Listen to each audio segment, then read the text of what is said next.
What is up, guys? Troy here, and since today is Sunday, it is time for the Weekly Gaming News Roundup. And today's episode is going to be all about Battlefield 4 and some of the new features that are going to be coming down the line in the next few months.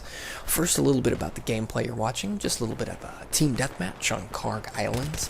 But I did do something a little bit different. I tried using the AUG A3 as my primary weapon for this round. Now, when I went to equip it, I actually didn't have anything unlocked for it, so I was able to snag a few unlocks by using it this round. You'll see later on in the gameplay that I switched to the ACOG site, which was pretty hard to get used to. I haven't really used that site too much within Battlefield 3. On the console side, I believe I got the mastery tag for the AUG, and then I quit using it. And I've stated many times before that the AUG in Bad Company 2 is actually one of my favorite assault rifles. But in Battlefield 3, it's just not really my style of weapon. I like some of the other weapons instead. But on to the news, which most of you already undoubtedly may have heard by now. We have lots of new BattleLog features and announcements coming down the pipeline for Battlefield 4 from DICE. I've mentioned this a few times before in some of my past videos that these features would probably be getting put into place before the release of Battlefield 4. DICE has released a new BattleLog trailer, which I will link in the description below, just in case you haven't seen it yet, with tons upon tons of new features, which will hopefully enrich every Battlefield player's Battlefield experience. But of all the new features that have really, they've announced that have really caught my attention, it got me excited, is all this talk and notion of a second screen feature that DICE has been talking about lately.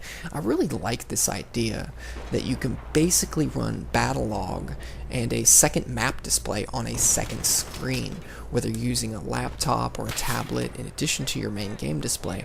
Now, I'm not sure how well this will work on the new consoles. I can see it being a little bit cumbersome to go back and forth between your tablet or your laptop and your main TV or monitor that your game display is displayed on. But on PC, they said if you're running a second monitor, you can have that second monitor basically display a map. Now, this is something I really like. My gaming rig, which will be getting put together about next month, will be running a NVIDIA 770, and at some time a little bit later I plan to add another 770 in SLI. So I've actually been giving some thought to running dual monitors for a while, especially since before this announcement was talked about from DICE. But since DICE has announced this, I will definitely be picking up a second monitor to use with not only Battlefield 4, but for other uses as well. It would sure make multitasking a heck of a lot easier.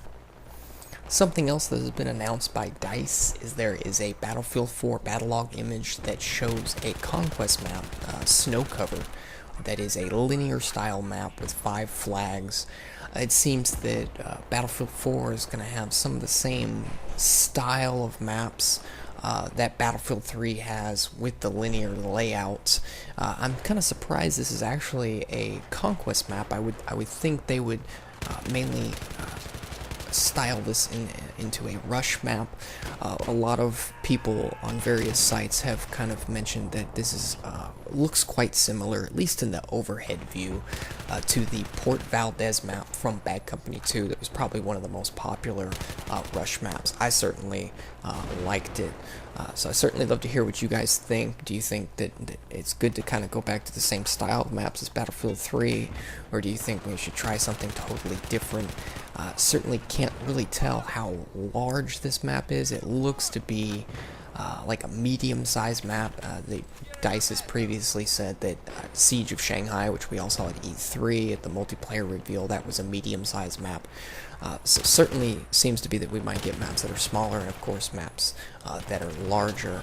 Another thing that's been talked about with the rollout of Battlefield 4 and also next-gen consoles shortly afterwards is the fact that some players want to be able to transfer their progress and their achievements and unlocks and so on and so forth if they were to buy the game on current consoles and then upgrade to next-gen consoles and rebuy Battlefield 4 for those respective consoles.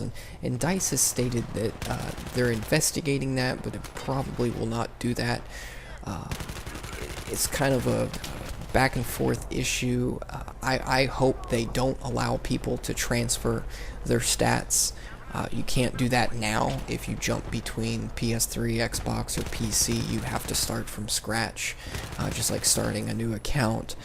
So certainly not something I would like to see going from current gen consoles to next gen consoles.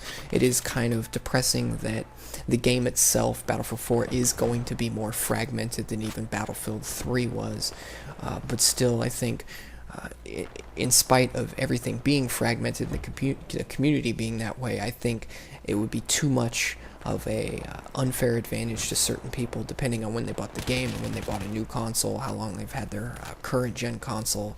So I'm actually glad that DICE will not be doing this. Well, that's going to be it for this video, guys. I'd sure love to hear what you guys think about these new features announced by DICE, all the new BattleLog features and Battlefield 4 features.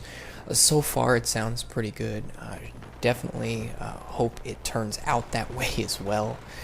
But stay tuned for tomorrow's episode of Battlefield 3 My Favorite Maps, which I'll probably be showcasing the Scavenger game mode. On the PC side, I do need to unlock the crossbow, so I might as well do it on my favorite map for that game mode.